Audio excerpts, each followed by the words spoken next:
If you Georgia Bulldogs, you're gonna feel the bulldog.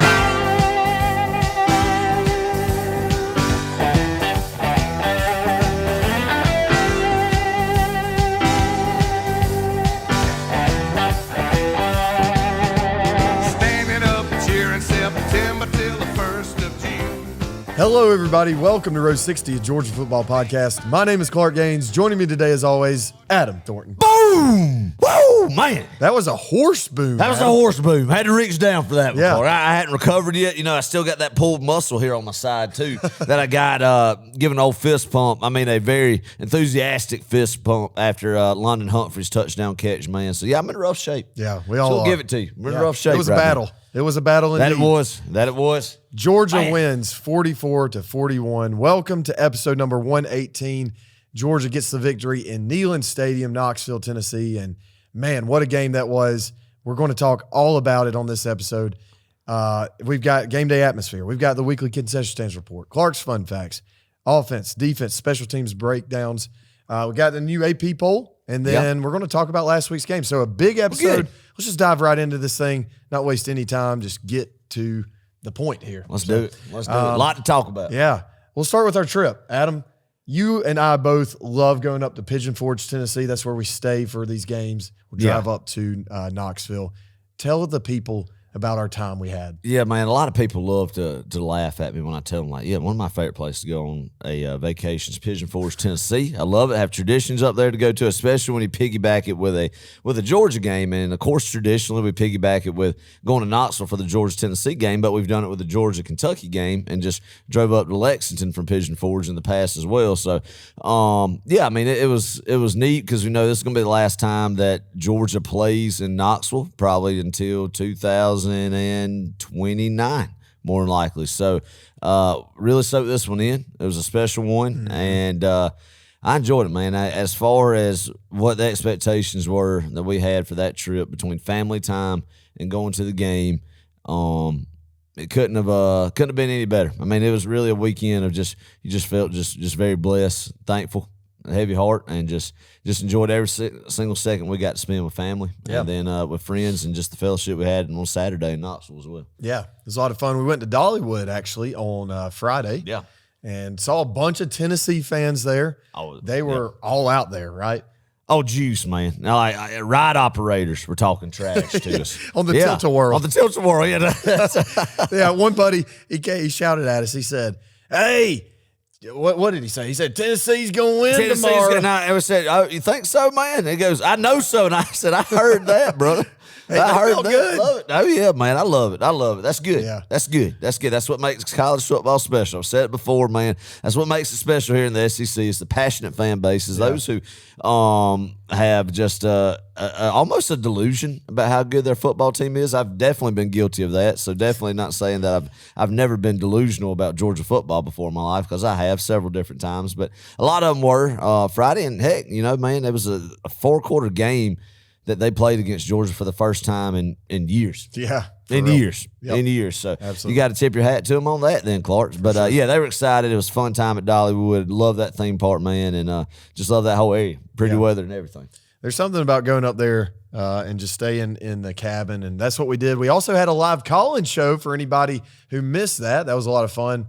We hosted that Friday night and got some calls from all over the place.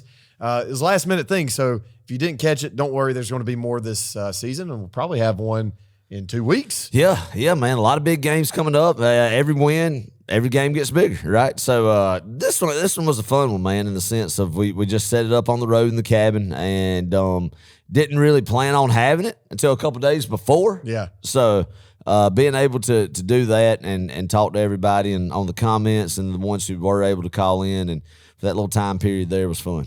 For sure. And then Saturday, obviously, we woke up, drove up to Knoxville, Tennessee. The closer that you drive, obviously, the more orange you start to see on the interstates and on the roads. And, man, I mean, it was a pretty electric atmosphere. I think a lot of the crowd initially was at game day, like when we got there. Yeah. You know, we walked past Vol Navy, man. Vol Navy, I got to give it to them. Some people don't love it. Like, they think it's cheesy, corny, whatever. I think it's really freaking cool. Oh, honestly. absolutely, man. Or overrated might be the word I was looking for there. But man, they know how to party, and That's a good tailgating experience. I've never been out there on one of the yachts, but I could only imagine what it's like to live and to do that on a Saturday. So, you could tell. You could tell they have a good time out there, and it's unique to them. And that's what we're talking about. That's the thing that they do that I'm jealous of. That'd be awesome if we had, but even if we had it, I wouldn't be out there on a yacht. So, but it would be it. You say that? No, I wouldn't be out there on a yacht. Well, I say that I wouldn't have access to a yacht to be out there on. Now, if I won the lottery, I'd be out there on a yacht. That's what I meant by that. So, but no, the ones that are up there on the Tennessee River, man, it's a unique experience they got, and it's a good time. Good time for sure. It looks like. So, I've always enjoyed just the atmosphere around the stadium. Honestly, a lot of Georgia fans go up there, they check that off the list, said, man, I'm not ever going back up there, right, Clark? So, but it's one of my favorite trips to make. For sure. Man, I want to get back to, I want to go to Calhoun's, it's on the river. Great food. You've been there before. Oh, yeah, several times, man. Several times. Yeah. But anyway, we went to G10. That's sort of their Tate Center for all you Athens people who tailgate in Athens. It's more or less their Tate Center deck, and it is right there beside the stadium. So we got to hang out with Baylor and some of his buddies. Y'all should know Baylor at this point. Big Georgia football fan, but he has a bunch of Tennessee fans. The Tennessee people, man, they filled that deck up, that parking deck, and they did it right. I mean, it was a crazy, fun tailgating experience. So we got to hang out there and be amongst the Tennessee people. And I got to say this, we've been saying for weeks and really years, Tennessee people are extremely hostile. They're obnoxious. They're awful people and human beings. Not exactly those words, but you get what I'm saying. This week, though, they were incredibly cordial, especially before the game, which was very surprising. It was pretty refreshing. Maybe it was just where we were at specifically in that tailgate spot, but man, we had some great conversations with some Tennessee people. No, we did. It was a great experience for us, man. Enjoyed that. Being there with Baylor, and then also Will Snipes tailgate right there, so getting to hang out with him as well. So that was a real good time. I've never been to that light. Never really been around Knoxville and the Tennessee walking around tailgate scene. Usually all the years past have been up there. We kind of either arrive a little bit later, maybe go down where Calhoun's is, kind of hang out around there a little bit, walk in the stadium, or set up our own tailgate right there. So kind of one of my first times walking around that side of the stadium in that parking deck. But they did it up right for sure. Absolutely. Super hot day, 90 degrees. They checkered Neyland, as you guys saw on TV. I mean, pretty cool thing there, but didn't matter. They pulled out all the stops at them. Nothing could beat the Dogs. But I will say, and you agreed with me on this, and I asked Baylor as well, because he's been to several Georgia-Tennessee games up in Knoxville.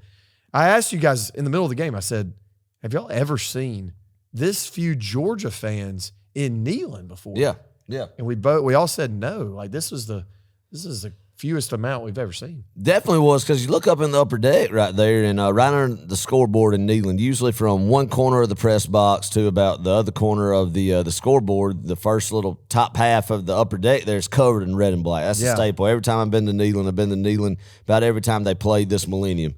And it's just covered in red and black, and several rows down from the top to about halfway through the section, and just spans all across there. And man, it was a sea of orange and white this time. I mean, of course, you still had that little group, but it looked like it'd been definitely drastically cut down from years I remember in the past there as well. And then, of course, the same lower level visitor section that you see every year, but you could just tell definitely up in the upper level that it was different this time. Absolutely. And I wonder if it's, just Tennessee's not selling us the same amount of tickets, or I don't think it was Georgia can't travel kind of a thing. I never doubt our Dogs traveling on the road, but right. It did seem weird. It's like there were less tickets allotted to us up in those upper deck. I don't know, but it was wild. I'd never seen so few Georgia fans at that stadium. No, I agree. So it's kind of crazy. It was also not the loudest I've ever heard Neyland. Would you echo that or no? Oh, yeah, absolutely. I've heard it louder, a whole lot more than it was. Even, going into late in the fourth quarter when they were well in range to go ahead and win that football game. Obviously, they're lined up for a game-winning field goal with time expiring, and it just still wasn't the energy I thought it would be the next time that we were going to go up there and be threatened to lose to Tennessee. And we had every bit of that happened Saturday, and it still wasn't as loud as I thought it would be. I mean, it I don't know why. I don't have an answer for that, but I don't know if it just wasn't the weekend, just people just getting just too juiced up with other things going, or what it was, but it just did not seem like it was as electric of an environment to me as I've seen in the past in Neyland before. Yeah. I mean, it was louder, obviously, in 23 when, what's his name? Not Dylan Sampson, the other kid. Jalen Wright. When he took that ball 75 yards, first play of the game, that was the loudest I've ever heard that stadium. That's right. But, I mean, I've heard 13 was loud. 15 was pretty loud from what I remember. 17 definitely wasn't. Yeah. 17 was a ghost town. They never had anything to cheer about.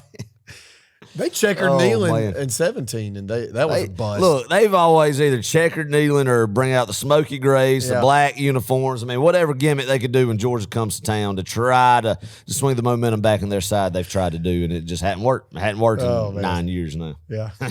That's great. Gosh, that's awesome. Yeah, so, I mean, great atmosphere, though, overall. Seriously, I mean, they did get up, and it was electric at times, but throughout the whole game, I wouldn't say it was anything crazy. No, not at all. All right, let's move to the weekly concession stands report. Adam, I drank 4 waters. That's all I got from the concession stands. I saw that you got a pretzel, though. Tell us about that. I did. It was salty. Really? It was salty. I mean, it was overly salted, and to the point of too much salt on the pretzel. Wow. Like when I would bite into the pretzel, if I didn't have a water there, I'd choke. It'd be bad. Yeah. It'd be bad. So I was going up there to get a popcorn, but the concession stand didn't have popcorn. What? So yes, and it just it sold the generic items, the pretzels, nacho cheese, but no popcorn right there at the half. That's ridiculous. Yeah, crazy. So went ahead and settled for a pretzel. I like a big pretzel at a game like that. I got a water as well, Clark. I got a souvenir Coke pregame and an extra large cup. Man. Yeah, I mean, it was you look at one of these cups. I mean, it was tall and slim. Tall and slim. Complete opposite of myself. The cup was tall and slim. Man, it was I think it was a good bang for the buck right there with the amount of drink you got in that one. But, interesting. But still, man, I don't care if they renovated their stadium and supposedly expanded the walls there.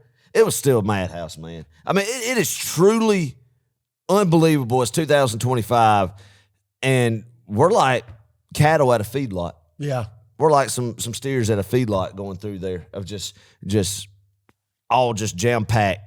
Just in between these walls right here, man. It's ridiculous. Yeah. Now, I did hear that, yes, they were supposed to expand the concourse, especially on the away side of the stadium. Right.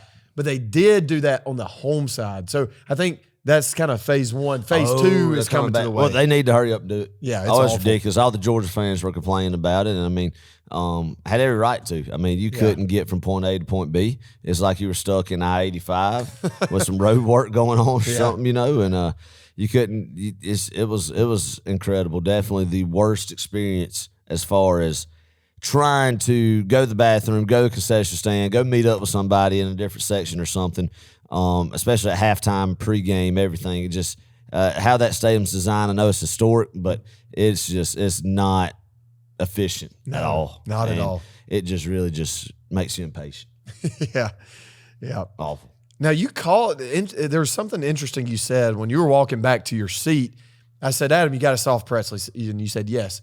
You said that it was a big, what was it? Big second half pretzel? Big second half pretzel. That's right. So is that a new thing? It might have to be a new thing. We've got the peanuts for fourth quarter. That's right. So big second half pretzel. Yeah. Get a pretzel at halftime. Okay. If you need a big second half. So, that's going to be the official food of going into the second half. If you need some good momentum going on, go ahead and get a pretzel. Yeah, I like it. I like it. Yep. The peanuts come when you really just need a big momentum swing at really any need a turnover in the third quarter, fourth quarter. That's right. That's when you go get you a bag of roasted peanuts and jump on them when you need some. But if you need a full half where it's just excellent football play, that's when you get the pretzel. Yeah. So, I mean, situational awareness is going to be critical that when choosing your food from the concessions or whatever the dogs need, man. But that's the stuff you got to look out for, man. That's what you got to do for your part to will on this team to win is pick the right concessions that you're going to indulge in during appropriate times of the game that's going to help the team, right? Absolutely. Gotta love it. Gotta love it. Oh, good stuff. All right, oh, man. Let's move on. We're getting closer to the actual football talk here. Let's go with some Clark's fun facts. Yeah. All right. Kirby Smart has never lost in Knoxville, Tennessee as a head coach. It's true. It's true. That's a great fun fact. Very simple. Everybody knows it, but don't take it for granted. And I mean, put some points on the board when he goes to Knoxville, too. Yeah. Several times he's gone over 40, which is crazy. Adam Thornton has as many wins over Kirby Smart as Josh Heupel That's does true. as a Division I head football coach. Yep. I mean, it's true. It's true for me. True. It's true for everyone listening to this podcast, unless you're Kirby Smart. Yeah. I mean, it's a fact. We talked about it yesterday. I proclaimed after the game that if you gave me the keys to an SEC organization right now as a head coach, like say they got rid of Jeff Lebby, they hire Adam Thornton to Starkville, Mississippi, that Josh Heupel and I have the same record, the same amount of wins against Kirby. Yeah. None. Yeah, 0. That's true. Actually, you'd have a better record than Josh Heupel. That's right. But it's just, yeah, no wins, 0-5, man. Obviously, this past one was the closest he's gotten. But yeah, it's one of those things that it again, and it's probably Heupel's not going to have another crack at it, more than likely, unless there's a SEC championship or a playoff meeting this year or the next couple of years until 2028. Let that sink in. At least we have bragging rights until then. But you're right, Adam. We could there's a very real potential that we could meet up with them either this year in the playoffs next year or so on and so forth. So, all right, a few more fun facts. This one is crazy. It blew my mind. I think by now most people have seen this one. But this is wild, y'all. Georgia is 60, like row 60, and 0 under Kirby Smart when scoring at least 35 points in a game. So if you want a magic number, if you want to feel good about winning a football game with Kirby Paul Smart, you get to 35 points, you're good. You're going to win it. Yeah. That's right. Which, honestly, 35 points should almost always win you the game anyway. But well, completely just obliterates the narrative that if Georgia has to get in a shootout, they can't win. yeah. I'm Obliterates. I'm with man. you. And a lot of those games that have won in that statistic have been some of the most historic during Kirby's run. That's true. Think about the Rose Bowl, the Peach Bowl. Yep. Man. Tech last year. Granted, that was an overtime game, but yeah. This one, man, but just like big wins that we look back on and always going to have in the memory bank until we go to our graves, man, is going to be a lot of those games that are in that category right there. Mm-hmm. Crazy. The last fun fact here, it's poetic. We heard for weeks how electric of an environment Neyland Stadium was going to be, Georgia versus Neyland. But here's the fun fact here, Adam. Georgia had 0 false starts on the road in Neyland Stadium. Love it, man. You know how many false starts Tennessee had? How many? 2. 2 false in their own stadium. And Georgia had 0 with first-time starting offensive lineman out there, some freshman offensive lineman. You get a quarterback making his first start in a non-neutral, non-home, hostile environment, man, and they go out there and 0 false starts. Cool as cucumbers. One of those false starts backed them up from their own game-winning field goal attempt and made it just that much harder. Yep. So isn't that poetic? I love it. That's beautiful. I love it. Beautiful, man. Beautiful.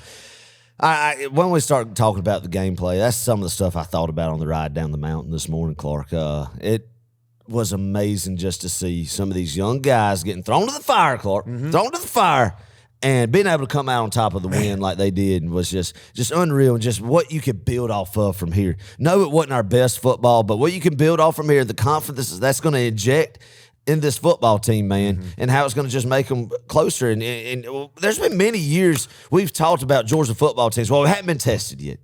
We've gone in, we smacked teams like this, and that. But this team was tested on the road in a hostile environment. A lot of guys had to grow up quick, and it's not even the end of September yet. We've had that happen. So fired up to see where we go from here. I tell you what, before we jump into the offense and defense here, I do want to say this.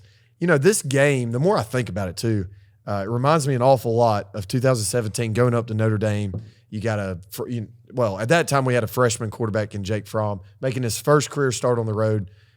Great environment up there. Yeah. Respectable Notre Dame team that year. Yeah. And I think the same is true for Gunner. I mean, Gunner was thrown into the fire. Yes, he's played 2 games before now. And yes, he played in last year's SEC championship and the Sugar Bowl. But my point is, this was his first start on the road, and he handled it like a champ. That's right. And, we won a close game up in Notre Dame. We won a close game up in Knoxville, Tennessee this past Saturday. So I don't know, man. It's starting to feel a little special. And I'm not getting it. I don't think I'm getting too ahead of myself when I say that either. This team has the pieces in place to make a very special run this year. Yeah, Clark. There's no doubt. We talked about last week. Just wait and see what happens in Knoxville. And all the talking points, the negative talking points last week were going to be the offense, right?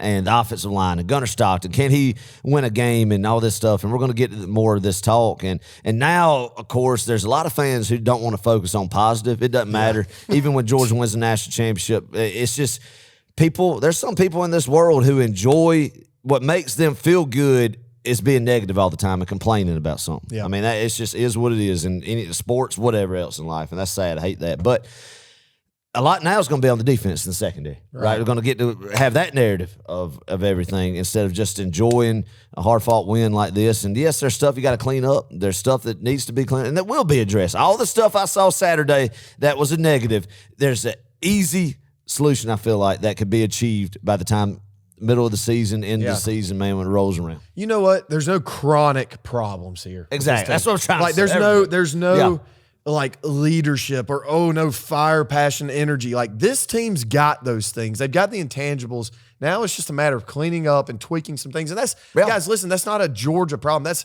literally what every college football team in any division, that's what they go through every single year. And some people figure it out. Some teams do. They get it right. Yeah. Other teams don't. But I like to think we're going to be one of the teams that get these things cleaned up because we got a great coaching staff. We got great players. You dang right, man. We've got a great institution. So great culture, baby. That's it. Woo! Well, Adam, nobody, and I mean nobody, saw a shootout coming. And if you were telling me that you did, you're lying to me. I know it. You know, there were so many times we could have probably just laid over and died. I think about us being down 21-7 in the first quarter. Yeah. Wasn't that crazy? Yeah, I mean, we're talking about that, man. I mean, you get shell-shocked right off the rib. I'm the idiot here that's sitting there. Oh, if you get 24 points, you're going to win this football game. History says against Josh Heupel, man, that 17 points, that's all they're going to get. I don't care if it's in Neyland or in Athens. Against Kirby Smart, a Josh Heupel offense, isn't going to get more than 17 points. That I preach that. I unfortunately have it on recordings from this whole past week, Clark, and I'll eat my crow on that because it was 21 points for Tennessee before I could blink in the first quarter. Yeah, it's crazy. We hadn't seen that. Yeah. We hadn't seen that. And there was a lot of young guys on the defense side of the football and on the offense side of the football. When that happened and the crowd gets going, man, could have just tried to not stick to what they've been coached this whole week, kind of abandon the game plan, kind of lose confidence in themselves, lose confidence in their teammates, man, and not sit together. And you could have had pivotal turnovers and it could have just spiraled downhill even more. It happens to a lot of teams in those situations. But this is a culture and a foundation that was built long before these guys came into the program. They were just came into it, wanted to be a part of it, and believed in it and bought into it. Yep. And that's what happened in Knoxville Saturday. It was a straight-up culture win, man. And that's all that could be said about it. Yeah. Very gritty, too, man. Just gritty win. All around. Gritty win. I think another kind of key to this, and we'll dive into the offense and defense here in just a second, but one key to this, everybody wants to talk about the middle eight.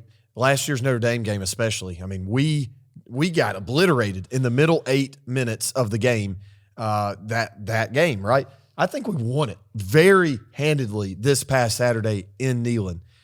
You think about that, the 4 minutes, before the half, I think we go down, we kick a field goal. Now, yes, we probably should have punched it in for 7, but we made a big pick there at the end. Yeah. Jonell picked it off, and then, we won that kind of battle there.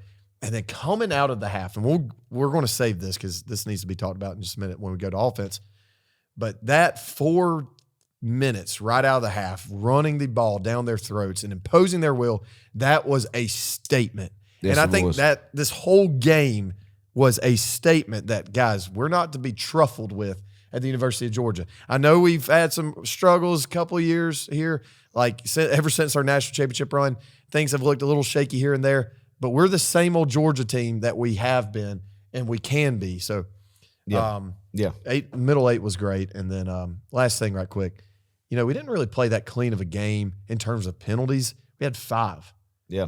You know how many Tennessee had? How many? 10. 10. Dang. Did it not feel like we had more? Like, oh, yeah. It's crazy. But not the best game that we could have played, but yeah, a lot of PI penalties, man, pass interference, and one critical one, Colbie Young. I didn't even see what he did. Sportsmanlike conduct, unnecessary roughness, whatever that. But yeah, I mean, definitely stuff you can clean up for sure. For sure. In that regard. Let's talk about Georgia's offense. All right, baby, let's go. Let's dive into it. I love it. It's ought to be good. I love it, baby. Adam, I'm ready to go. Why do you love it? Let me ask you, why are you so excited to talk about this Because right now? we love Gunner Stockton. And have we loved him just, past, 48 hours? Nope. Nope. How long have we loved him? We said we're going to hitch our wagon to this guy right here. Yeah. Because we love the moxie of this guy, Yes, right? sir. We love this guy, just the leadership intangibles he has from the outside as a fan, just looking in. It's like people want to play for this guy. This guy's not going to quit, man. And I couldn't be more proud of him. I'm telling Couldn't be more proud of his performance in Knoxville, first big-time road environment. Couldn't be more proud, Clark. I'm going to say it. Say it. Couldn't be more proud for Mike Bobo. Yes. Give Mike Bobo a hand. I'm serious. People are laughing. They're like, oh, Mike Bobo. It's still a long season for him to mess up. That's what somebody said in the stands with us when you were like, couldn't believe it. Oh, he's still got a one more quarter to mess it up. I mean, that's just whatever, man. But no, 44 points in Neyland Stadium. If you told me that last week going into this football game, I said, oh, absolutely. You'd be an idiot not to take that all day, every day. I would be giddy. Yeah. I would be I am giddy that we put up 44 points. So, yes, Georgia's offense, man. Clark, I was very pleased. Yeah. Very pleased. Me too. I have very little complaints on the offense side of the football, and I think most people should be on that side with me. Yeah. I think it was a beautiful game plan, but overall, I got to be honest. I have not seen the same amount of Bobo and Stockton hate this past 24 hours since the game. Yeah. I think people are kind of toning it down a little bit, as they should be. And we'll get to this, I'm sure, but able to be effective and put that up with a freaking whole right side of the offensive line being an open turnstile. Yeah. We're just going to call it how like we it see is. it. Yeah. Call it like it is. I've never heard it put that way, but yeah, that is right. Yeah, just like it going through the old mall or amusement park, like going through Dollywood, going through the turnstile, man. Just Go right through it. Yep. Oh my gosh. Well, Adam, everybody had been talking. Oh, where are the deep shots? Yeah. Let's throw it down the field. Yep. First offensive play of the game, y'all. You got your downfield shot. Yeah. Beautiful play action pass, Colbie Young. 40-yard gain, I think, something like that. Took the top off. Adam, is crazy. You turned to us and you said, right before this play, as God is my witness, Adam turned to us and asked, what if we just threw a bomb right here to Colbie Young? Just set the tone. Set the tone. Set the tone for our fan base. Yeah. And everything. Right. Just like, yeah. And it built sure enough, boom. That was great, man. That was awesome. That was a great answer, too. Even though I know that we tied the game 7-7, and then they came right back out and stormed, marched down the field, made it 14-7. But I was very proud. And I feel like it set the tone for the offense the whole day to go out there and 7-0, crowd fired up, man, and just answer right when you get the football right back. That was clutch. Yeah. Great catch by Colbie Young. And, we did that last year. We did it. That's my thing. People, they say, oh, Mike Bobo's not aggressive. But he did that against Alabama last year. First offensive play. What happened? It was dropped. By who? Aaron Smith. Right. Do we have Aaron Smith anymore? And God, I love DGD. DGD. He is a DGD in my book, and I think 100%. Yeah. But we dropped the bag on a guy named Colbie Young, and Colbie Young is now delivering for us. Yeah. In Aaron Smith's defense, he was asked to do some stuff. That's fair. That he wasn't. Yeah, that's fair. That's neither here nor there. Real up. But yes, correct. Yes. So go out, you spend the money you do, you get Colbie Young, you get these transfers in, man. And great pass right there. Colbie Young. Glad to have him back. Man, what a comeback story. Going to be great. He's going to be huge. Number 8 is going to be a pivotal part of this offense for the next 9 games going forward and after. Yeah. Got a lot of notes. I'm going to kind of be all over the place here, and we'll just kind of riff on these. I'll piggyback off, yeah. But Adam, I saw this. This is crazy. Dawgs, Georgia had 7 players with catches that went for 10-plus yards. It's pretty interesting. Yeah. I mean, you really think about it. We spread the ball out, did we not? Oh, gosh, man. You look at just the talent, the playmakers that you could get. I mean, you could get wide receivers that you could utilize in the running game. When I say that in the running game, obviously you have your pop passes, your jet sweeps, but that's what I call the screen game. We've talked about that before. Just the bubble screens, the tunnel screens and stuff. I think it's another branch in the running game. You get Dylan Bell, Zachariah Branch, some of those guys, man, who are able to just pop off screen plays for 7-8 yards. I'll take it every time.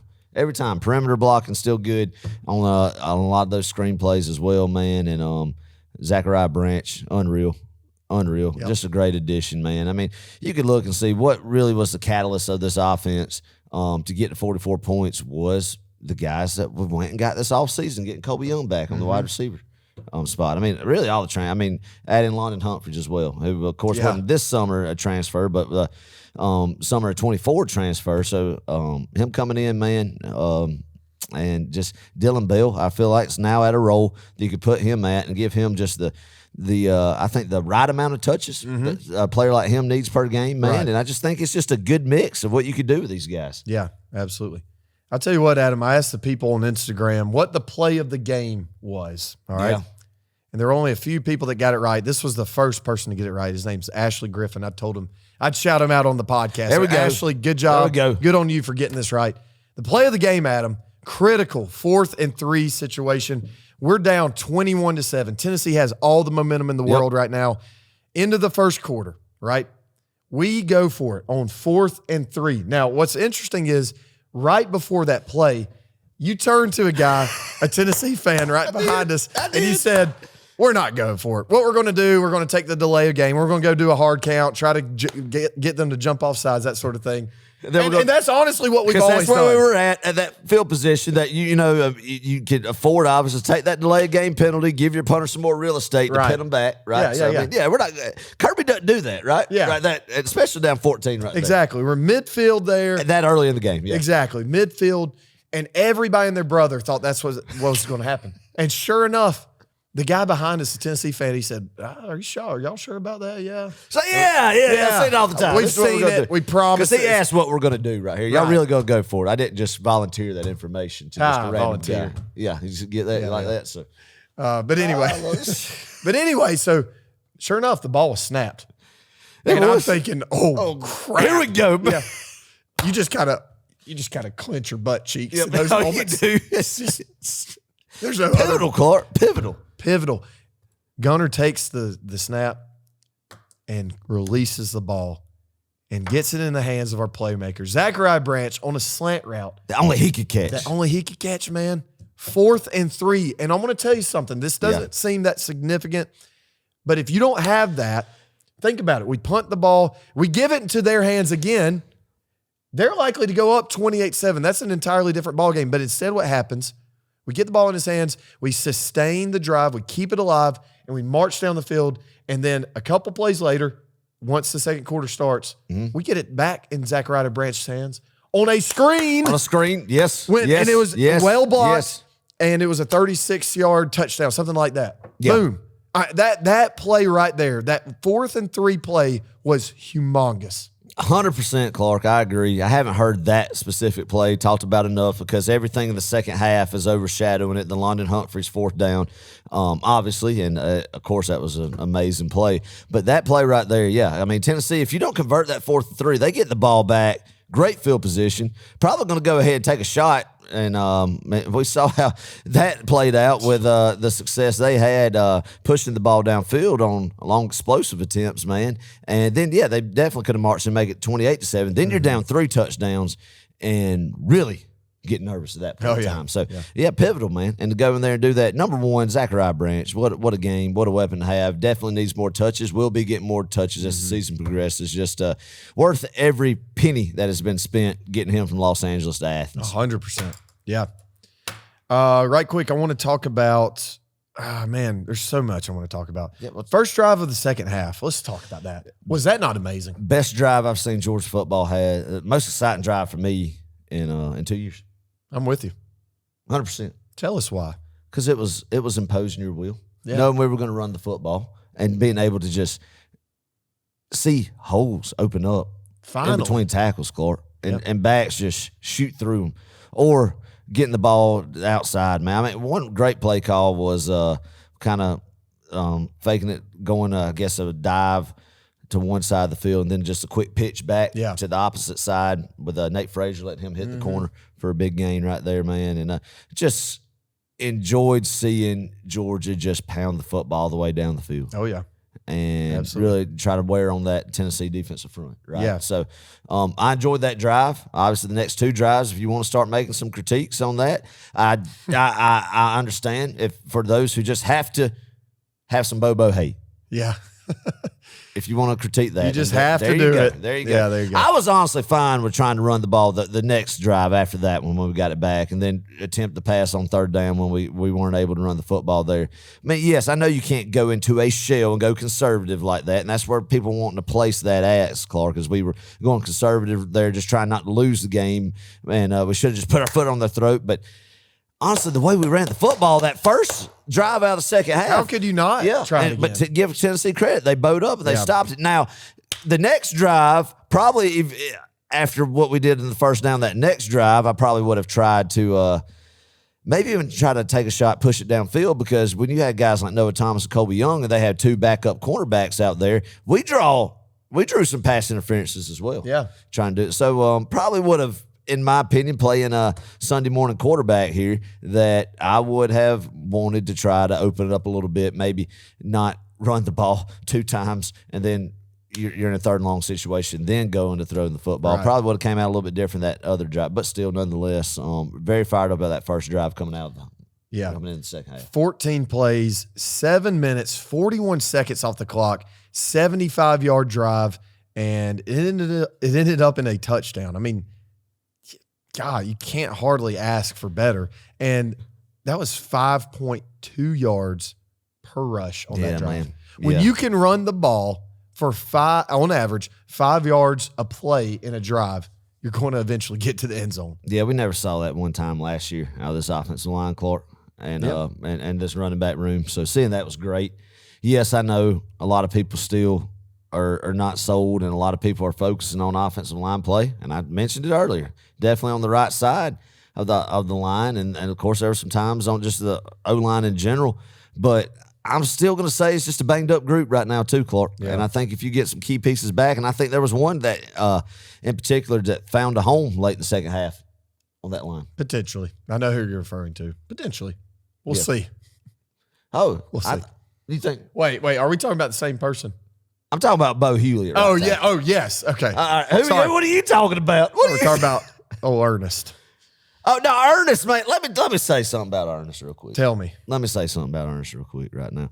I'm not going to have any Ernest Green slander at this moment. Okay. The kid is out there banged up. It's been banged up for a while. And until he is fully healthy, no bad talk about Ernest Green come from Adam Thornton's mouth. Okay. Until we see, you know how you look at a player on NCAA football and all the way the green bars all the way to 100%. Until it's at 100%, then I'm going to judge this play. The body, the figure of the body is all white. There's no yellow or orange or red. Yeah, and then substitution that says, are you going to want to keep the player in the game, risk further injury? It's like overall injury risk at a low, 75%. medium, high. Exactly. Yeah. So until Ernest Green is at a low and he's at 100%, health right there, and the green bars all the way up at 100%. I personally am not. I understand if other people do. I get that, man. But, I mean, still, he's not all the way there 100%. But the caveat to that is I feel like until we could get this man, and he deserves it 100% health-wise, then I think you're going to have to put Hewlett at right tackle, let Ernest back, and and then Gaston come back, plug in that guard spot. Michael Morris on the other side, Monroe Freeland on the other side. Maybe that's the unit that gels. There's still a work in progress. But Hewlett looked the best to me, and I'm no offensive line guy, so take everything I say with a grain of salt. But just to me, the eye test, I think that Hewlett played very well at the right tackle spot and looked the best and the most optimistic I could be about that position late in the second half. Yeah, as far as anybody. So too. I mean, we really leaned on them there, especially to run the ball. And, man, they did a good job. He's honestly. fired up, too. Yeah. He's fired up to be, So, yeah. But did you see him after the game? Yeah, that's what I was saying. He was fired up, man. So, that was a little little bright spot there. But, I mean, definitely got to clean up the right side of that line. For sure. For those who didn't see it, there's a clip online. You could probably find it pretty quickly. Bo Hewlett after the game embracing Lawson Lucky. He's like crying. He's emotional. Yeah. And, man, I love that. Man. I love seeing that. Because he's a freshman, right? So red shirt sophomore? Sophomore? Yeah. But the first time out there getting significant play. So. Man, I lose track of who's who nowadays. I think he is. Look that up. Go ahead. I said this last week. The team who ran the ball better would win. The team with the most rushing yards would, in fact, win the game. And you did. Now, this is not to say that the only reason we won the game Saturday was because we ran the football. but it always matters when you can run the ball effectively. Yeah. And, the third quarter, man, once again, we just leaned on these guys. We trusted the offensive line to take care of business. Bobo called some great calls, or had some great calls. Man, I thought we did well. And then amazing job from our running backs, too. You got to give credit to Nate Frazier, 14 carries, 73 yards. Josh McCray, we finally get to see Josh McCray. Yeah, man.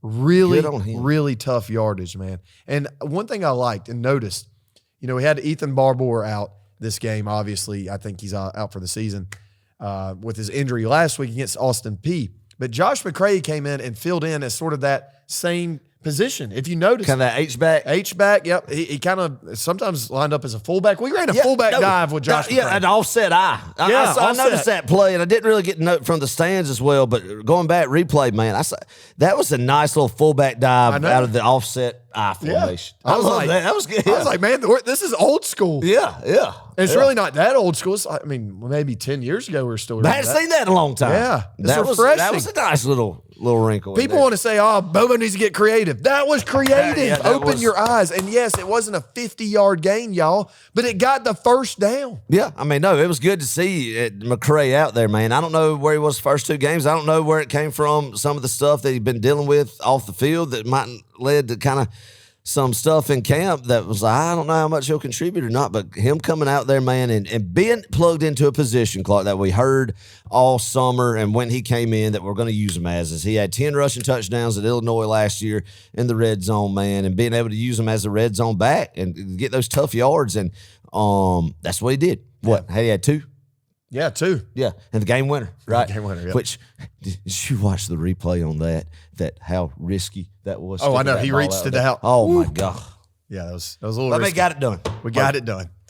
Adam, I did think the game was over, though, when Gunner got blindsided and the ball just bounced on the ground. They picked it up.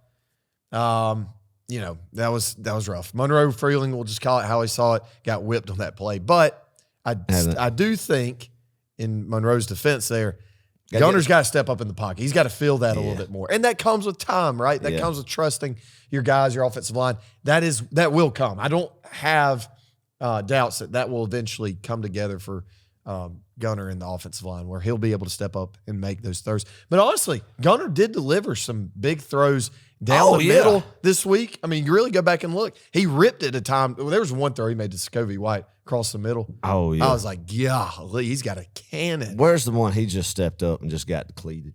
There's several. Just a football There was play. a screen just a football play, there was a screen to Oscar Delp that picked up 10. I'm trying to remember which one, the specific one I was talking about. Might have been, no. What There were a was it? It was couple. across the middle. He just stepped up and then just got depleted. Yeah. But just, man, yeah. He grew up, man. Gunner went 23 for 31, 304 passing Take it all yards, day, man. 2 passing touchdowns. He also had just a little icing on the cake here. 13 carries, 38 yards, 1 touchdown on the ground. Adam, I loved how he used Gunner's legs. That opened things up in the third quarter tremendously. When you can get your quarterback involved in the running game, that opens up the playbook for you. And we were able to do that. Adam, Gunner had a David Green kind of a game up in Neyland Stadium. Hear me out. Both of them wore the number 14. Okay. All right. Both of them had true road games, their first true road game starts in Tennessee. Yeah. Both had over 300 yards through there. He had a Nice. David Green kind of a game. Love that. So you're talking obviously the Hobnail boot game then. Exactly. 2001 Green's freshman year, redshirt freshman year up there. Obviously the game, first time Georgia won in Neyland in I guess 21 years probably. I would imagine. So that game was amazing, and Gunner Stockton just did a great job yesterday. Couldn't be more fired up about where we're at. I think a lot of people, critics, were just put to rest there. You look at quarterback play across the country. We'll talk about that when we get to the scores, man. But very underwhelming quarterback play across the whole country, honestly. Yeah. And a lot of these guys that people are talking about that they wish they had instead of Stockton, honestly, I wouldn't trade Stockton for any of them. Maybe the one that a lot of people, the elephant in the room, Might be the guy in Miami that's playing really good and the Heisman front runner, but it is what it is. He might not be doing as well at Georgia. If he was still at Georgia, it's just a good fit for him down there, man. Right. Good for him, whatever. But I'm Gunner, man. I'm behind him again. Yeah. Again, another week. Let's go. Big test at home coming up, but couldn't be more fired up about how he led this offense, the play calling, the skill position group, the wide receiver room, man, the running backs. 5 different guys touched the football in the running back room? Yep. Is that right? Mm-hmm. They talked about their trio of backs replacing Dylan Sampson last year. Tennessee did. I said, one Tennessee guy came up to me and said, look, we got 3 backs that can run the ball just as good. And I said, well, we have 3 backs who can run the ball freaking well. And Chauncey Bowens, Nate Frazier, Dwight Phillips had some great carries the other day as well. Man, we got some good backs. And I don't know, Rod Robinson, still haven't seen him take a snap this year, man. We saw Bo Walker limited time. Somebody who I thought was going to get more reps now. I don't know what's going on there. We don't know. Clark or I would just be guessing with either one of them. But something obviously going on there, especially with Rod Robinson, guy who's played a lot of football. But might be still injury thing. I don't know. But still, man, the backs that we trotted out there, just good job by that room. Yeah. One more guy I want to shout out right quick. London Humphreys, obviously, had some clutch catches, including that 4th down toss to the end zone. What a great throw by Gunner, too, man. I mean, that takes some what's the PG version of this? That takes some guts, Clark. Guts. That there we takes go. some guts. Yeah, There. That's right. That takes some guts. Gunner has some big guts. And it takes some guts, too, to play. Yeah, and what, it was 4th and 6? Forget getting 6. I was about to say, forget getting the chains. Yeah, let's just start the end zone. The end zone. Just get it all right here. Great ball. Couldn't have been any better placement. Great catch, too, man. I mean, over the shoulder, tough catch. I can only imagine trying to track that football all the way and then staying in bounds as well right there. Obviously, man, one that we won't forget. None of us will. And just amazing. And it happened right in front of us. We had great seats, by the way. Shout out to Baylor for those seats. Yeah. 10 rows up from that catch right there. So we got a great angle of that. Everybody going crazy, man. It was beautiful. People high-fiving. Beautiful. I'm pretty sure. Hugging. I'm pretty sure we hurt Kelsey. We did. Yeah, didn't mean to. But a lot of people were bumped into Kelsey. It just gets rowdy when you're around us at a Georgia football game. We always limbs go flying. Yeah, you got to watch out. Hugs are given out. It's just a good time. And I love old Keaton Burton there. Oh yeah, he was my guy. That I'd go. I like getting somebody, just give him a good, just a pat on the back, or a punch. Really, it just get juice with. So it was good. It was good. Why did Kelsey sit between you and me? I don't know. It was a dumb mistake on her part. Her part. Honestly, we should have shifted her towards. We should have, but we learn and we'll adapt next go around and everything. But that play was huge. That play was huge, man. But you know what I was really impressed with? What? So obviously you get that. You're down by 2 still. It's still 38-36, Clark. So what do you do right here? Do you go ahead and obviously, you're going for the 2-point conversion right here. But you're still kind of thinking, well, we still got some timeouts in our back pocket. If we don't get this, we can still maybe stop them and set up going down the field and getting the game-winning field goal as time expires. But great play call, great play design. I felt like that was our number 1 2-point conversion play that went ahead and it should have been. Yeah. Should have been going ahead and just pulled out of the bag right there. Right. But bringing Branch in motion, shifting that defense to the far side, and then just how quick he was being able to just cut back and go right to the pylon right there, and nobody around him. Yeah. And just deliver that ball. 2-point conversion is good. Because I guess everybody and their brother, and I think Tennessee was expecting everybody just to roll out to the right. Right. Yeah. Especially when he went in motion. And have a throwback option. Yeah. Yeah. But especially it was all or nothing with Zachariah Branch. I mean, that play was that throw was going nowhere other than his hands. Yeah. I mean, it's been that way in fall camp. I can only imagine that was the number 1 thing, because it was going to get the defense thinking that Gunner was going to roll out, and you have a couple receivers rolling out with him on that side, man, and being able but that motion, that was just a great wrinkle right there. And great. My one and only gripe, right quick, I got to say this about the offense, is our inability to punch it in when we're at the goal line. I'm not even talking about the red zone here. I'm talking about when we get in there 10. Yeah. We got to be able to punch it in for 7. I know that's not going to happen every single time that we get there, but man, we got to increase our odds. We got to increase our percentage there and finish drives. I mean, we didn't do it against Austin Peay. There were 2 times yesterday where we could have easily, I thought at least, easily gotten in the end zone, but just didn't, and we settled for field goals. So we got to punch those in. But other than that, my gosh, what else can you ask for, people? Oh, man. Nah, I mean, you can't ask for anything else, man. Definitely some stuff to clean up on the offensive line for sure. No doubt. We've alluded to it already. And the bye week couldn't come at a better time.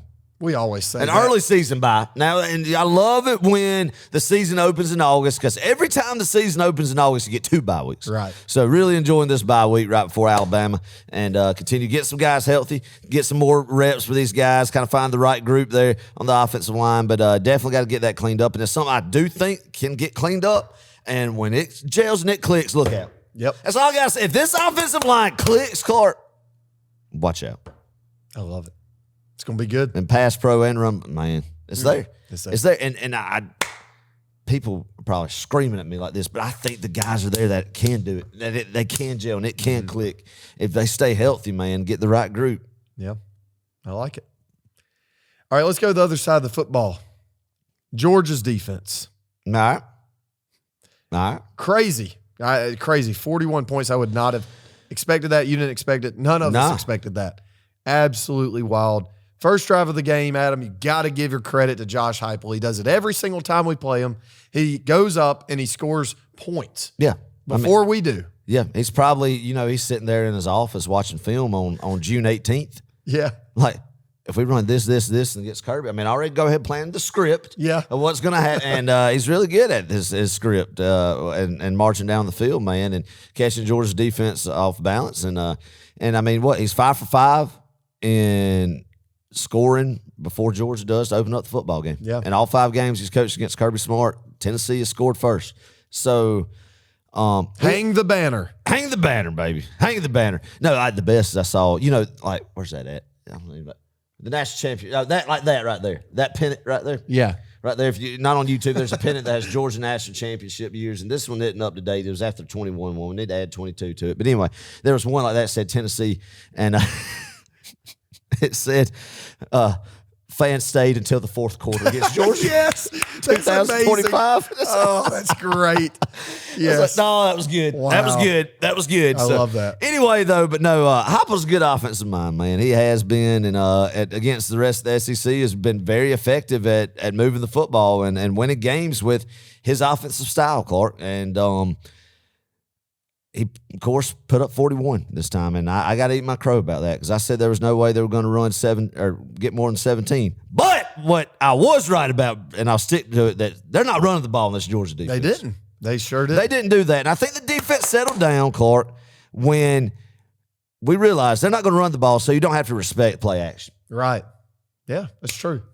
You drop more guys back into coverage. For right. Sure. What I'm saying, they ran the ball a little bit better there at the end of the game, but overall, it was still another performance for Tennessee's offense where they weren't able to run the football like Heupel tries to do against Georgia. Yeah. And I think that was that was huge, obviously. Yeah. They did a good job of just taking what we gave them.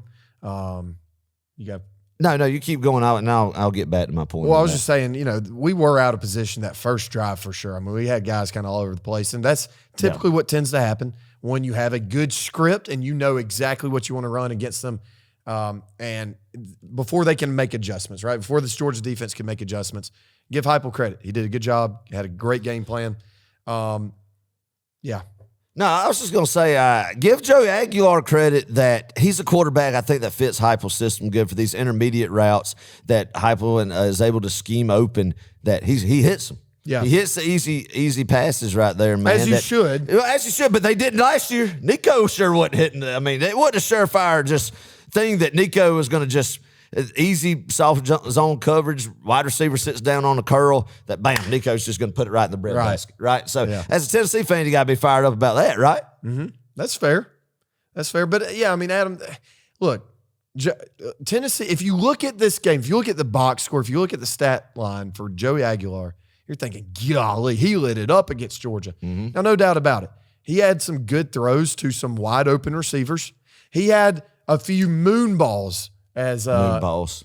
on Moon three. balls. Yeah. Oh, yeah. On three called it. Three, yeah.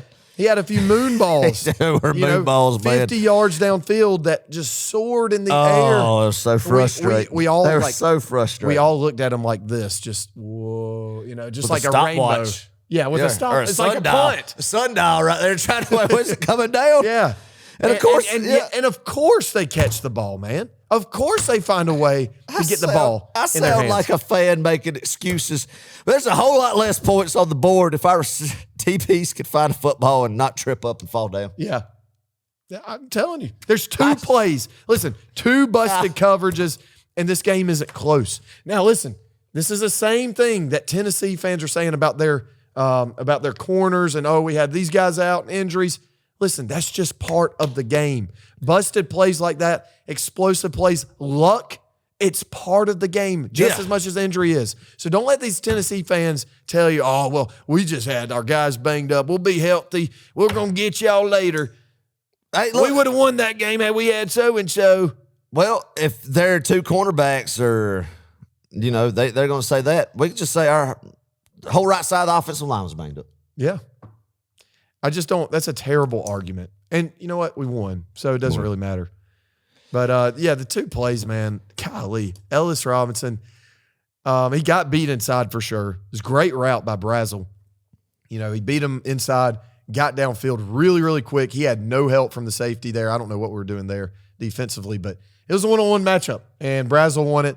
Ellis Robinson caught up, and I don't know. It's just like next thing you know, Ellis Robinson's on the ground. Chris Brazel has the ball and is running to the end zone. Yeah, I mean, it was surprising with how our secondary was playing that we went ahead and lined up in man and left those cornerbacks on the island to have some of those deep shot opportunities happen where we had some pass interference penalties, and, of course, they connected on two of them. And the one to Daniel Harris late in the game that kind of relit a fire back into Tennessee was kind of, you could say he did get pulled down a lot, but still one that it wasn't like he didn't get his head around and out of position, not to find. He was in looking at the phase. football the whole time. Yeah. Like he probably that for 10 seconds, as all of us were watching.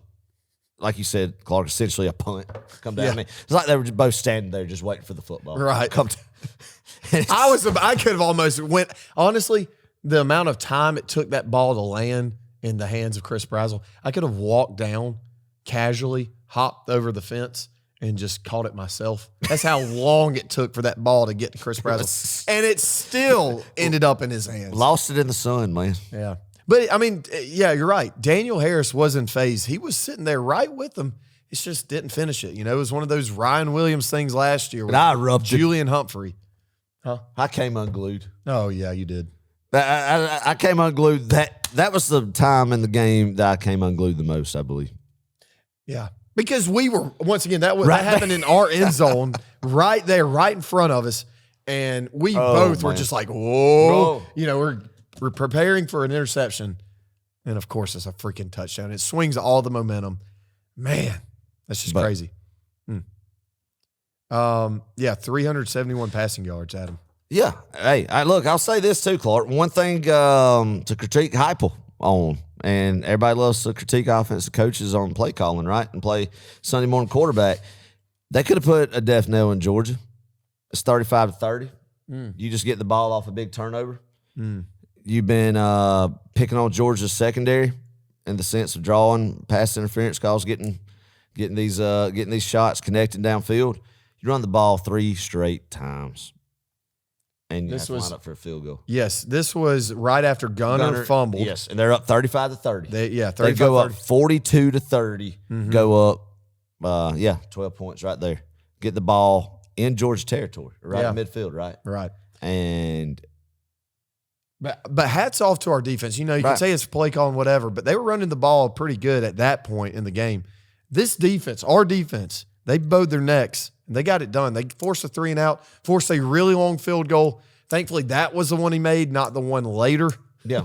But hats off to this defense for stopping them there and forcing that field goal. Right, and I guess I was just trying to allude to that point too, as Josh Heupel was one of these guys, offensive or national offensive like top guys people like to talk about as being an offensive-minded head coaching guy, that even he has drives that those fans want to critique and everything as well. And I don't know. I just want to say that. Yeah. Not every drive is going to turn into a touchdown. Exactly. It's just not. It's designed to, but that doesn't mean it will, you know. Raylan Wilson, I just want to shout him out. He had a great game, by the way, but did you see that form tackle Stoned him, on man. replay? Stoned him. Golly.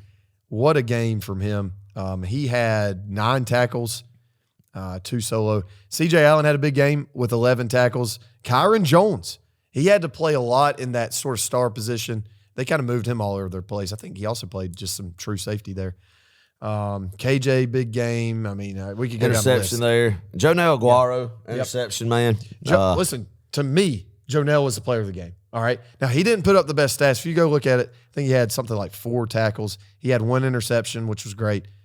But he did some good, really, really good things. If you go back and watch, very, very underrated performance there by Jonell, I think. Coming downhill and run support. Yep. He dislodged that ball on that drag route. Could have murdered that guy. Yeah, Could have put him in a too. hospital, honestly. Great. And not to get a targeting call right there and being able. That's right. No. But he played a great game, I thought. I agree, man. And then, just going back to the front 7 right quick, did a fantastic job stopping the run.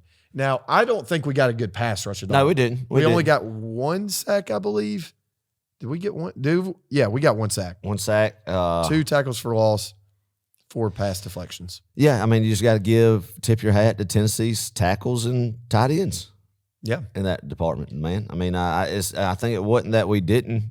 I mean, it didn't.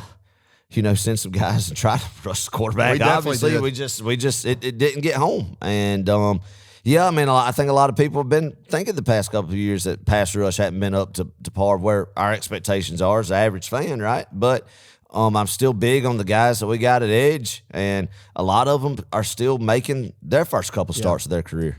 Heck, all of them are, really. Yeah. And love that unit, and that's something I wouldn't just get concerned about right now over the top is that we're going to have a lack of pass rush all year. Yeah.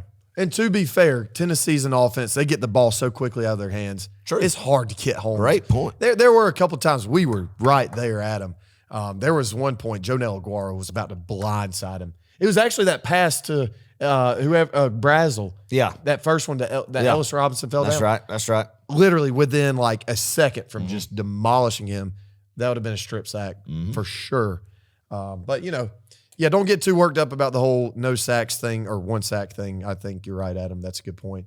That's not something to worry about too much because they didn't really drop back to throw it that much in this game. It was a lot of quick routes, a lot of timed routes. So, yeah, good point. Like you said, they get the ball out fast, and obviously about every freaking play they have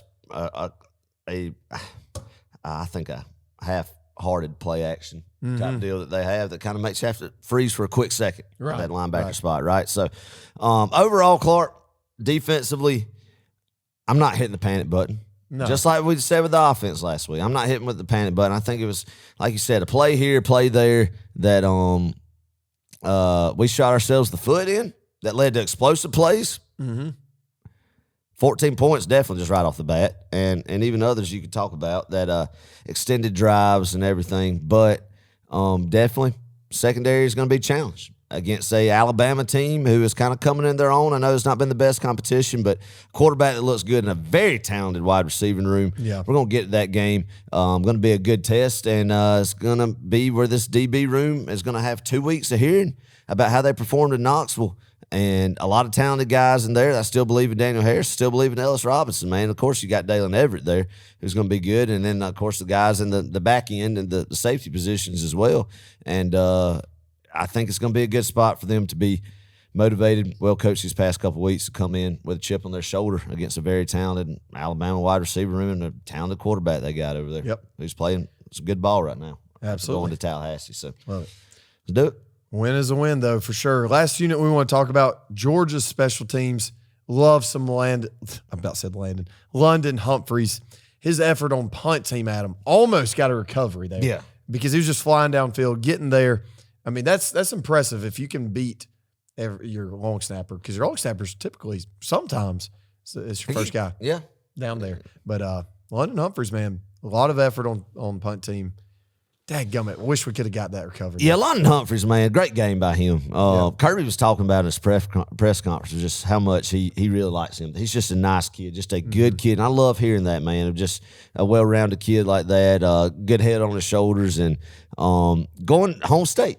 Obviously went to Vanderbilt first, but Tennessee guy who had him a big game in his return home. So I'm very happy about that. A guy who came in here and was here last year and this year finding his role, man, and talented guy. And I think we're going to see some more big catches out of him throughout this year, more clutch, big-time catches. Yeah. Speaking of clutch, Peyton Woodring, man, just money. 3 for 3. He had a 20-yard field goal, 48-yarder, and then also another 24-yarder. And, man, he makes his PATs. Yeah. That's a good thing. And Gunner catches the snap as well. Yes. Thank God. Knock on some wood. Knock on some wood. We're talking about old Tyler Buckner at Notre Dame. Oh, yeah. That's what I was referring to. Oh, is that why they missed that extra Oh, point? you didn't see that? No, I don't think I looked hard enough. Oh, it was, obviously it was 40-34 in the Notre Dame A&M game. And, the holder just. Oh, yeah, that's right, because they went fire. They went Mayday. Yeah, they went Mayday. Yeah. But it wasn't because it was a bad snap, like one hop to him. I mean, the boy just dropped a strike right in the midst. Just dropped it. Yeah. Just dropped it. That kid, Tyler Buckner has been there forever, hasn't he? That's the one who transferred to Alabama for a season with Tommy Reese. Good gosh. When they had the quarterback controversy with Milroe and all them, 2 years ago? Wow. Yeah. Then he went to go play rugby Yeah. somewhere. Then wound up back at Notre Dame. Isn't that right? Yeah. He started at Notre Dame, and wow, jeez Louise. Anyway, Wow. we'll talk about that game in just a second. But Adam, the obvious special teams play here doesn't even come from Georgia. We're not going to talk about Georgia here in this. Tennessee's Max Gilbert. Give it up for Max. Max, man, we love you, brother. Oh man, I hate that for the kid. You still hate it for the old boy. No, he's getting paid to be out Look, there. I would have been a whole lot less nervous, Clark. A whole lot less nervous watching him kick if I would have been watching it on TV and heard the broadcast like I did today. Yeah. That the boy is over there doing breathing exercises Yes. to keep his composure on Doing the some sideline. woosah. A coach going through breathing exercises, kind of controlling the breathing for the moment. If somebody would have put that in my ear before that field goal attempt, I would have been a whole lot less nervous before that kick was attempted. Oh, my gosh. You need to go back. Y'all, please go do this. This is homework for everybody, including you, Adam. Right, what I want y'all to do, I got so tickled at this. This is so funny to me. Go back and watch as the kid's warming up right before he takes that game-winning field goal attempt. Go back and watch him on the sideline kicking into the net. And you're going to see an older gentleman, I would say somewhere in his 40s, taking his job way too seriously. Yes. The holder. The holder. Oh, yeah. Yes. Yes. Oh, at the fun. He's even watching. He's follow through. Watching the ball placement. Right. All the way through the Yes. I mean, textbook. You saw it too, then. Yes, I saw it. I thought the same thing. I has the ball out tears. like he's getting it. Yes. He keeps the finger down. I mean, and follow through the whole entire way. He didn't even, just and watching the and he knew he was on TV. textbook. Oh, yeah. He knew his aunt and uncle and cousins at home, they were watching him, and they were going to say, man, I saw Michael But tonight. you got to give it to the grad assistant, whoever he was. I don't know who he was. I don't think we he was. gotta figure out who he Honestly, was. I don't even know if he was on staff. But by gosh, he had his moment. Yeah, he did. And now to replicate what you want out of your holder in a practice scenario with the net right there on the sideline, you got to give it to the boy. He did an HE-double-L of a job. He really did. There's no other word to describe that. I've never seen that before.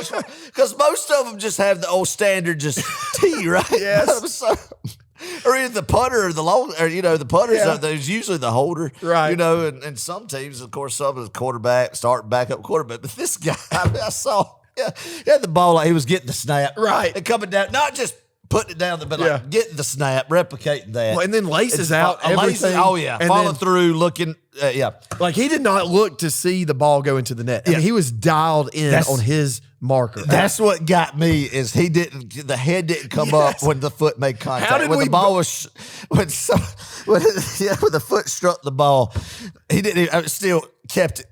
How did we both notice that? I noticed it. That's hilarious. Oh, it was All great. right. It was That is great. my homework for you guys Fair out there.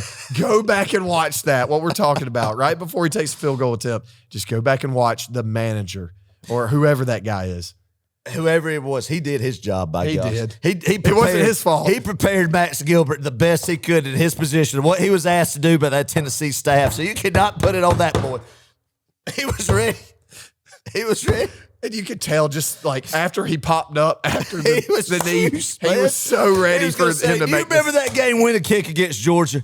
Right before he went on the field, before Max kicked it, I got him. I could just see him, out there having, somewhere with the boys. Just Oh, having a yeah, good with a time. beer But, in about his 10 hand. years later, right before that kick, I was there. We were getting some repetitions in by the net. And I was replicating being the holder right there. And you should have seen the reps we had, man. Oh, my God. Gave him a good look. Gave him a good look. Yeah. Oh, my gosh. That's great. I'm shocked that we both noticed that. Actually, I'm not because we are so like-minded in so many ways. This is kind of scary, y'all. Adam and I my have gosh. like telepathic Man. thoughts sometimes. Oh boy, I guess that's what happens when you have a podcast with your cousin. Oh, no, it was great. That's what I love. It's just the serious things like that. Yeah. But hey, Max Gilbert will never have to buy another meal in Athens, There Georgia you go. again. There you go, man. There you go. Another fun fact I forgot to mention I had listed down here. Tennessee had 9 15-plus passing plays, explosive plays that went for 15 yards or more. Jeez. 6 of them were in the first quarter. Wow. Talk about some halftime adjustments. Yep. So Man, that's crazy. That's crazy. Well, folks, a win is a win, and we'll take it any way we can get it. it was a great win. Yeah. Great win, It was man. so sweet and satisfying. It was such an up and down roller coaster ride of emotions. I'm going to tell you something, though. That was payback for the Hail Mary in There we 2016. go, baby. No, I loved it. There was nothing better than going in there, man. And a lot of fans, Tennessee fans, were, I think, going in level-headed into the game. Yeah. Thinking, cautiously optimistic about it and thinking, hey, we're going to go in there and let's just see what happens. Maybe we'll get a turnover or two, the ball bounce our way, stuff happens, and it did. It did. And they came out and they played well. I mean, you got to tip your hat to Tennessee. Heupel had them ready to go. And then they had some stuff just go their way as well. Then Georgia had some stuff go their way as well at the end, man. But good teams, man, with a culture like Georgia has, you find a way to win the football. That's what I love about it, man, because I've been on the other side. We've been on the other side, Clark. Yep. How many times against Alabama before we won the national championship that you would get up and then you would start to let your mind drift and just thinking about how good of a feeling this is going to be when that clock hits 000 or quadruple zero or whatever you want to say. And Georgia's won the game. We finally did it. We finally won. But then stuff just starts happening, man, and you just see that lead dwindle and dwindle and dwindle until it's a tied ball game, and then just something happens that you can't explain it. Maybe it was luck for Alabama, or in this case, luck for Georgia, but whatever it was, it's just a culture win. And programs like this, you can never count them out of it, man. And being on the opposite side of that, now being the ones who is the nightmare, what we wrote on this board, being the boogeyman, is what it is, man. That's what it is. And it was confirmed even more Saturday in Knoxville, Tennessee. I mean, that's just some programs that other programs can't get over just the mental hurdle of them. And call it like you want to. Definitely some good fortune came where old Lady Luck was smiling down on Georgia there at the end of that football game. But it was a win, again, that was ingrained from a program that was established a very long time ago before anybody on that roster came here. They just were willing to buy into it and put in the time, man. A lot of young people grew up, and a lot of this just feels like a win that just jolts you even more, puts you into another gear, man. Just builds so much confidence in that room. And, of course, stuff to work on both sides of the football, but couldn't be more happier with how that played out. Yep. I love it. All right, folks, let's move on to an AP poll. Oh, man. It's Win of a updated. lifetime right there. Yep. Updated AP poll right here. We got number 1, Ohio State with 55 first place votes. Unchanged there. We've got number 2, Penn State with 5 first place votes. LSU at 3. Miami has moved up to number 4 with 3 first place votes. Man. 3 people out there in the AP think that Miami deserves a first place spot, which is interesting. Well, At number yeah. 5, Georgia we have moved up a singular spot. Good. That's good, I guess. Oregon, they had one first place vote from somebody out there. They're at number 6. At 7, Florida State. That's wild. I don't think many people had that on their bingo card. Yeah. Florida State to be in the top 10 3 weeks into this season. Wild. Yeah, I think they're a good football team. I don't think it was a fluke win against Alabama, but time will tell. A lot of football to play. For sure. At number 8, we have Texas, 9, Illinois. And at 10, after a big win over Notre Dame, Texas A&M. Right. Interesting how this is kind of shaping up already. We also have Ole Miss, who has moved up to number 13 after a big win over Arkansas at home. We've got Alabama, who's moving up to 14. Tennessee stays put. They're not going down. They're not going up at number 15. So that's kind of interesting. All right. I guess they're saying, hey, Tennessee's a pretty good team. Not going to punish them for being in this one. Yeah, man. Absolutely. I think that's fair. I think that's 100% fair. Yeah. Definitely don't think they need to be punished for that. And played Georgia close. Played Georgia close. And I feel like still could be better than even what they expected in preseason out of Knoxville. So time will tell what happens from here, how that team reacts. But talent there to have another really good year in Knoxville for Josh Heupel. For sure. Tech and Vandy also are now ranked, which is just another fun little fact for you guys. Yeah. It's kind of funny. It's cute, you know? It is. Like it is. They're the laughing stock of, or I guess historically, past couple decades, have been the laughing stock of the SEC and the ACC right there. Tech and Vandy, the nerds of each conference. Playing some ball. They got two head coaches who know how to get a team ready. And two quarterbacks. Correct. And 2 quarterbacks, you dang right, that are just straight up dogs. Interesting. Call it like it is, man. Great job by both Brent Key. Oh, hate saying that, but it is what it is. Yeah. I mean, he goes in there, and if he's an underdog, he's popping them, man. And Clark Lee's doing the same thing. The culture, Clark Lee, man. And both of them, too, are like Kirby Smart, doing it at places that they love. Yeah. Both of them are alumni of the schools they're the head coach at, and it's just a little bit more special for both of them to elevate both of their respective programs. It's weird that we're giving Tech some credit on this, but you got to. I mean, they've done a great job. Vandy has too. So fun stuff. All right, let's talk about a few last week's games, and then we'll start wrapping this one up. All right. We got Clemson at Georgia Tech. We just kind of alluded to this one. Georgia Tech on top, 24-21. Clemson, what is happening to them? I love it. Don't you? Yeah, I mean, a meteor game, man, and a meteor game, obviously, every time I've hoped for the meteor to come, the meteor hadn't delivered. Yeah, hadn't been there. Hadn't been there. So you got to just take joy in whatever team has the misery at the end of the day, right? And this game, man, it was Dabo Swinney, and that's great. Love that. Love every bit of that. I think it's time to go ahead and end the run that Clemson's had, Clark. I heard a statistic earlier that from 2012, kind of the Taj Boyd, Sammy Watkins era, kind of when Dabo ramped it up to 2020, Clemson lost to 2 unranked opponents. And from 2021 to now, 8. Wow. Are you serious? Pretty sure it was 8. I mean, it's a substantial number. That's crazy. Yeah. Wow. Something like that. Makes you wonder how many Kirby has lost. Oh, what I love about it is the national podcast and everybody across the nation kind of saying that the whole Clemson being the top 5 program's over. They're a good team, but they're not an elite team anymore in the program. They're selling all their Cade Klubnik stock, selling all their Dabo stock. And what I love about it is they're not even talking about how that the portal's the reason. I mean, there's some decisions that he probably could have made a couple years ago, but it's the fact that all these blue chip guys, because they've had good recruiting classes, Clark. Oh yeah. The fact that the blue chip guys aren't being developed down there in Clemson, South Carolina. Yeah. So I love it. Let them keep losing. It's great. Inexcusable to lose the way they have. Or played the first 3 weeks they have. The offense just looks atrocious, in my opinion. Yeah. Garrett Riley might not be as hyped up as what they thought 3 years ago when they brought him in. Is Cade Klubnik still a Heisman front runner? I don't know. Is that still a thing? I don't know. I guess he's got a good chance as Lenore Sellers or DJ Lagway or Arch Mann or all the other ones they put up there. I guess so. Jeez Louise, man. I love it. I love it that Clemson sucks. And I do still hate it that Tech is improving, but we'll see. Oh, man. All right, we had Miami and South Florida teeing it up in Hard Rock. Miami won this very convincingly, 49-12. Adam, we thought, or at least I thought, this would kind of be sort of a last week thing where we get South Florida coming out, hair on fire, playing another Florida school, going on the road, and, at least keeping it close.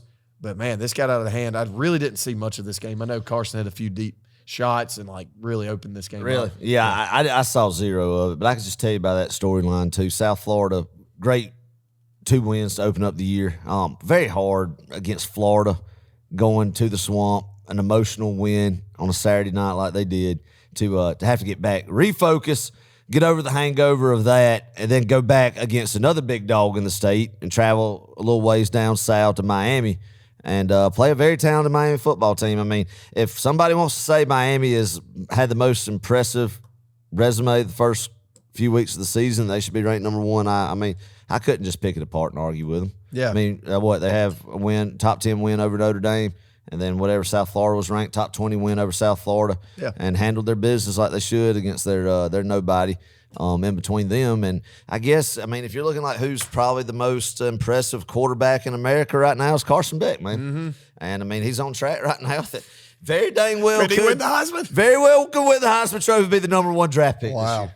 And I don't good doubt for that he him, could be man. a first rounder. Good for him, man. Whatever. But no doubt. I mean, still a very young season, but so far out of the gate, he's done very well for him down there. And you can't sugarcoat it. Yeah. As much as we don't care for him here in Athens, or some people, he's lighting it up down there. All right, we had Ole Miss and Arkansas. This game was close there for a little bit. Then Ole Miss started pulling away. 41-35, Ole Miss on top. Once again, didn't watch much of this when we were coming back during this game.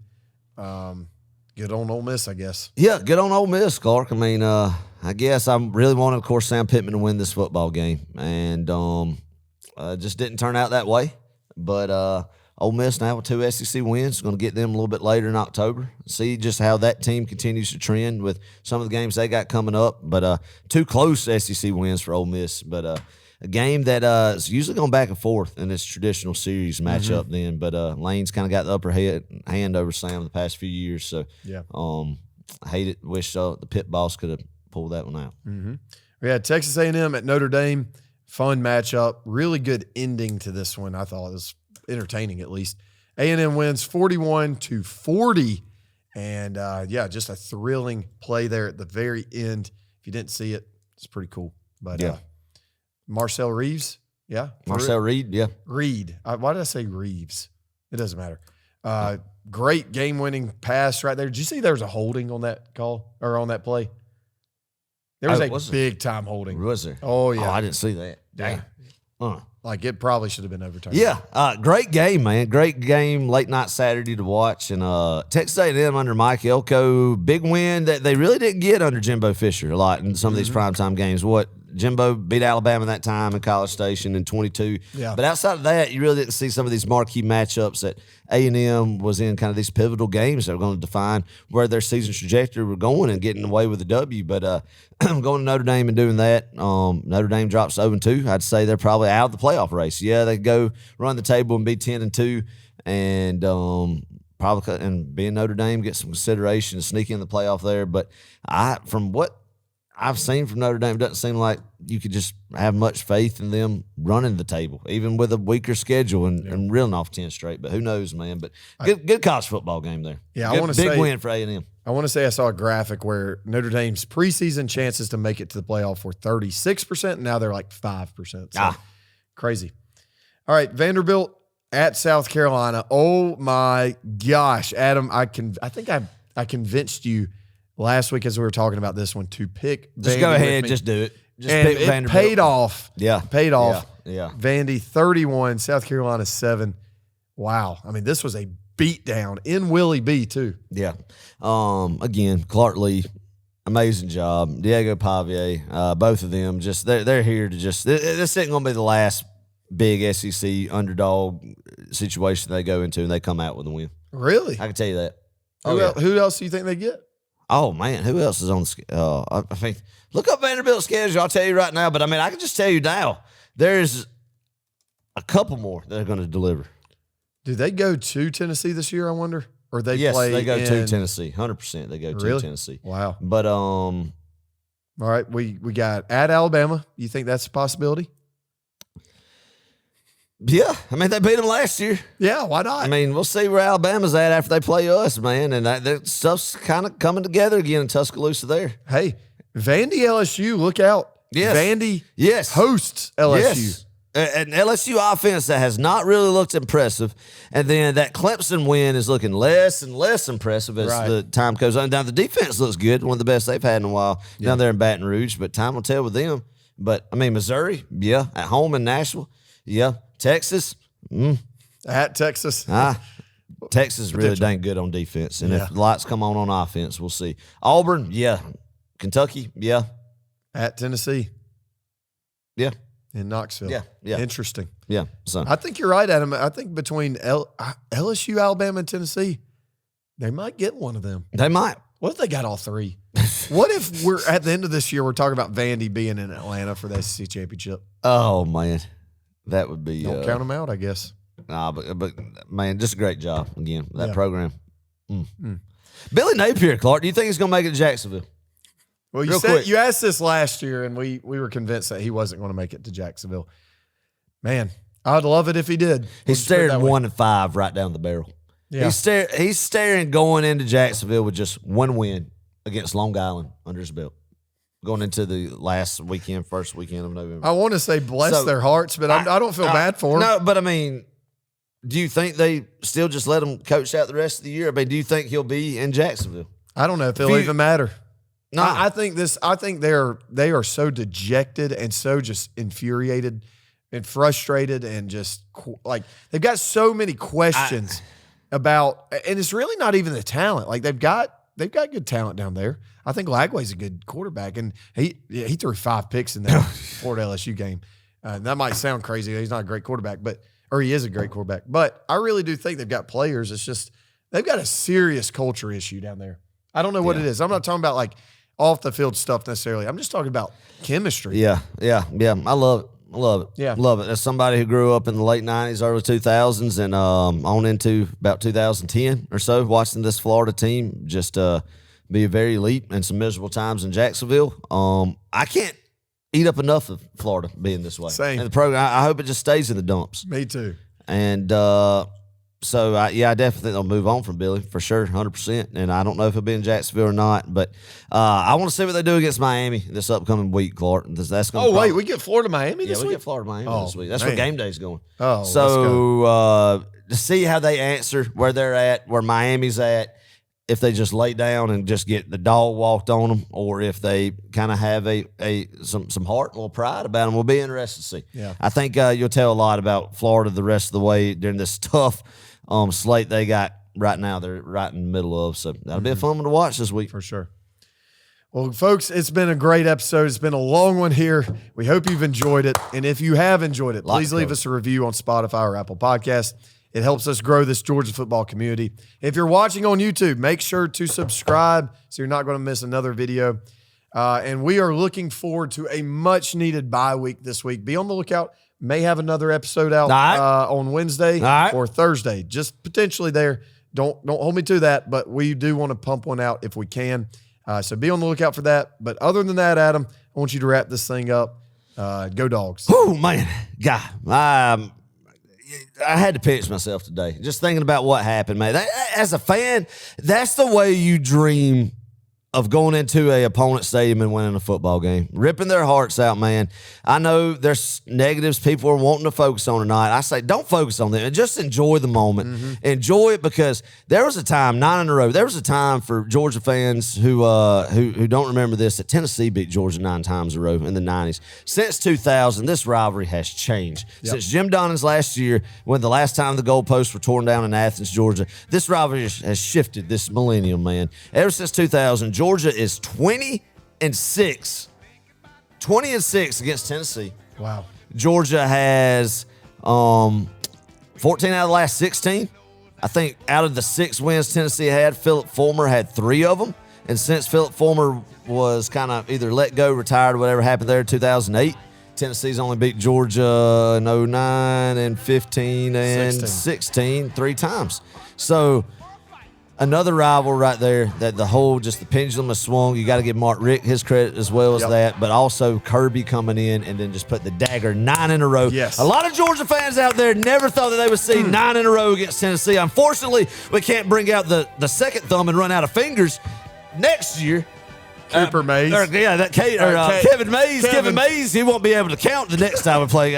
I guess they're all gone now. We'll leave that well enough alone. We had our fun with that, but that's exactly right. So with the SEC schedule, we'll see what happens there. We'll have to wait until potentially 2028 to get the 10th one in a row. But this one's sweet, going probably a 2-year hiatus against play them. It couldn't have ended any better this series had. So thinking about all just the times that we've had up there and in Athens, heartbreak, but then just how this last 25 years has gone against them, man, has been sweet, and against many other rivals that we got on schedule this year.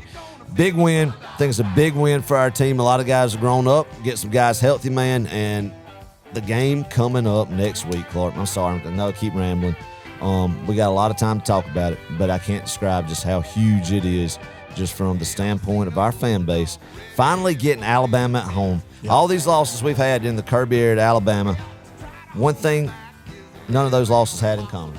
None of them were in Athens, Georgia. That's under true. The Kirby area. Yeah. So the first time Kirby gets Alabama in Sanford Stadium, after what just happened in Neyland Stadium, you can only imagine Saturday night, Kirk and Chris Fowler on the call again. Probably game day going to be in Athens, Georgia. Yes. It's going to be another memorable game. We're living in the glory days, man, but that's one we have got to get. If we get that one, just, whew, man. Let's get there. Let's get there first. But an Alabama team that you can't base off their first week against Florida State what kind of offense is going to come in there, and defense too. So it's going to be fun talking about that in the next couple of weeks. I mean, we are blessed. We are thankful. It's going to be fun.